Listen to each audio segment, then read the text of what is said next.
ito na naman si Akels, bumalik na naman. Ito na siya, tapos na siya, luto na siya. Ito, ano na siya, i-mix ko na siya ha. Tapos, i-mix mo siya. Tapos, after mix mo siya, para ay, yung usok, yung camera. After mo siya i-mix, wag mo munang kainin mga standby mo muna siya ng, muna siya ng, hayaan, takpan mo, after mo i-mix, takpan mo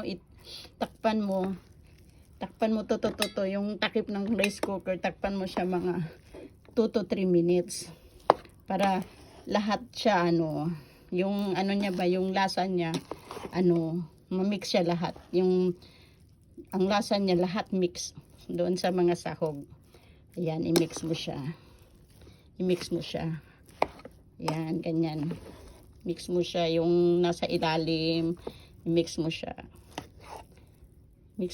Tapos, ayan, nakamix na siya. After mo i-mix lahat, ayan, mix mo siya lahat. Takpan mo